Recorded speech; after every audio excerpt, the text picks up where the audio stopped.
Hello दोस्तों, मैं देवेंद्र कुमार और आप देखना शुरू कर दिए हैं ए कंप्लीट स्टडी जोन। और आज मैं आपके लिए लेकर आया हूं बेसिक मैथ। और बेसिक मैथ में आज हम लोग जांच करेंगे कि कोई संख्या पूर्ण वर्ग है कि नहीं। तो देखिए, चलते हैं। देखिए, हम क्या करेंगे यहाँ कि विषम संख्या की घटाव क्रिया द्वारा कोई संख्या पूर्ण वर्ग है कि नहीं, इसकी जांच करेंगे। और कोई संख्या लेते हैं तो विषम संख्या की घटाव क्रिया द्वारा देखेंगे। तो चलिए, सबसे पहले हम लोग विषम संख्या को जानते हैं। सबसे पहले आप देखिए कि यहाँ पर जो है विषम संख्या जो भी है वो हम ले लेते हैं। सबसे पहले जो है अगर देखा जाए तो विषम संख्या वैसे संख्या को कहते हैं जिसमें 2 से भाग नहीं लगेगा। 2 से भाग नहीं लगेंगे, वो क्या होंगे? विषम संख्या। तो सबसे छोटी विषम संख्या है आपका 1, उसका आधा है आपका 3, उसका आधा है 5, उसका आधा है 7, उसका आधा है 9, उसके बाद आप देख रहे हैं 11, 11 का आधा है 13, 13 का आधा है 15, 15 के बाद है 17, 17 के बाद 19, 19 के बाद 21। इस तरह से जो है से बहुत सारी संख्या विषम संख्या है जो 2 से भाग नहीं लगेंगे। तो हम लोग जो है से यही जांच करेंगे कि कोई संख्या पूर्ण वर्ग है कि नहीं। तो उसके लिए हम क्या करेंगे? विषम संख्या की क्रमिक घटाव की क्रिया लेंगे। क्या लेंगे? विषम संख्या की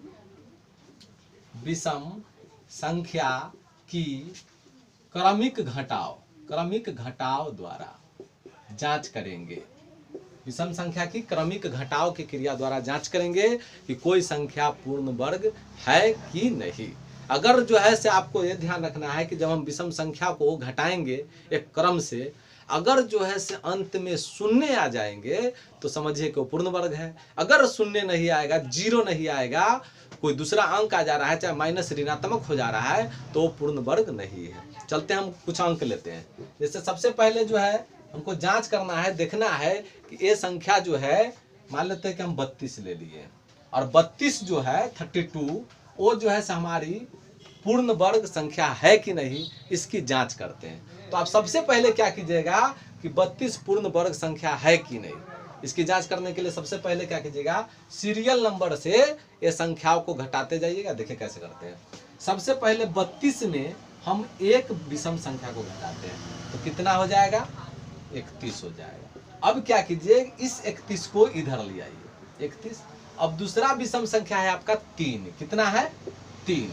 तो 3 को घटा दीजिए। तो यहाँ पर 11 में से 3 गया तो 8 हो जाएगा आपका 28। इस 28 को फिर इधर ले आइए, 28। अब अगला देखिए विषम संख्या है 5।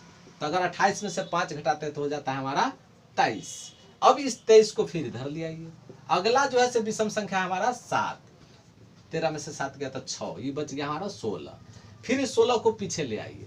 अगला जो है संख्या है हमारा 9। तो 16 में से 9 गया 7। अब इस 7 को फिर पीछे ले आइए, 7। और उसके बाद जो है अगला विषम संख्या है 11। तो यहाँ देखते हैं कि 7 में से 11 घटाते हैं तो 7 4 11, -4 आ जाता है। यहाँ शून्य नहीं आएगा, ऋणात्मक संख्या आ गया। यहाँ पर देखते हैं कि यहाँ क्या गया? ऋणात्मक संख्या।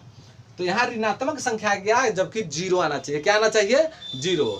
अतः आप देख सकते हैं कि अतः जो है आपका, अतः 32 एक पूर्ण वर्ग संख्या नहीं है, पूर्ण वर्ग संख्या नहीं है।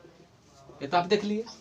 अब जो है से 32 एक पूर्ण वर्ग संख्या नहीं है, ये किसी संख्या का वर्ग नहीं। अब जो है हम दूसरा लेते हैं। दूसरा संख्या हम लेते हैं 36। ठीक है। अब इसमें भी हम जो है वही कर्म अपनाएंगे, विषम संख्या की क्रमिक घटाव की क्रिया, और देखते हैं कि शून्य आता है कि नहीं, 0 आता है कि नहीं, 36 पूर्ण वर्ग है कि नहीं। हो सकता है कि आप पहले से जानते हैं कि 36 पूर्ण वर्ग है, लेकिन हम इसमें विषम संख्या की क्रमिक घटाव की क्रिया द्वारा जानेंगे कि ये पूर्ण वर्ग संख्या है कि नहीं। चलते हैं। तो सबसे पहले क्या कीजिए कि 36 ले लीजिए। पहला जो है आपका विषम संख्या है ये, तो 36 में से घटाइए तो कितना हो जाएगा? 35। इस 35 को इधर ले आइए। और दूसरा जो है आपका है विषम संख्या 3। तो अब क्या हो जाएगा आपका? 32। इस 32 को इधर ले आइए। उसका जो है तीसरा जो है दिख रहा है 5 है, तो 12 में से 5 गया, हो जाएगा हमारा 27। इस 27 को फिर इधर ले आइए। 27 के बाद अगला विषम संख्या देखते हैं कि मेरा है 7, तो हो जाता है कितना? 20। इस 20 को इधर ले आइए। उसका जो है अगला विषम संख्या है 9, तो यहाँ हमारा बच जाता है 11। अब यहाँ 11 ले आते हैं। अगला विषम संख्या है हमारा 11, कितना आ गया? 0 आ गया ना। तो आप समझ जाइए कि अगर अंत में 0 आ गया तो ये पूर्ण वर्ग संख्या है। यहाँ 0 है, यहाँ 0 0 है, अतः 36 पूर्ण वर्ग संख्या है, पूर्ण वर्ग संख्या है। उम्मीद है कि आपको समझ में आ रहेगी। एक और अंक ले लेते हैं, जैसे मान लेते हैं कि तीसरा जो है आपका है 49। अब 49 जो है पहले से आप अगर जानते हैं फिर भी विषम संख्या की क्रमिक घटाव को तो जानिएगा ना।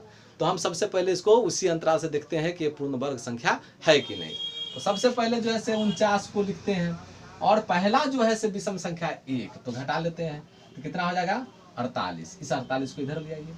दूसरा विषम संख्या है 3 तो घटा लीजिए, 48 में से 3 गया तो 45।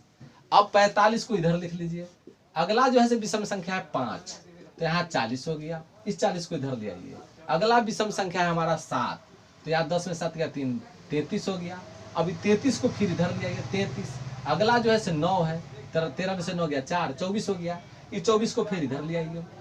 तो उसके बाद अगला जो है हमारा है 11 तो यहाँ 4 में से गया 3 और 2 में से गया 13 बच गया। अब 13 को इधर ले आइए। अगला विषम संख्या हमारा 13 है, क्या आ गया 0 आ गया।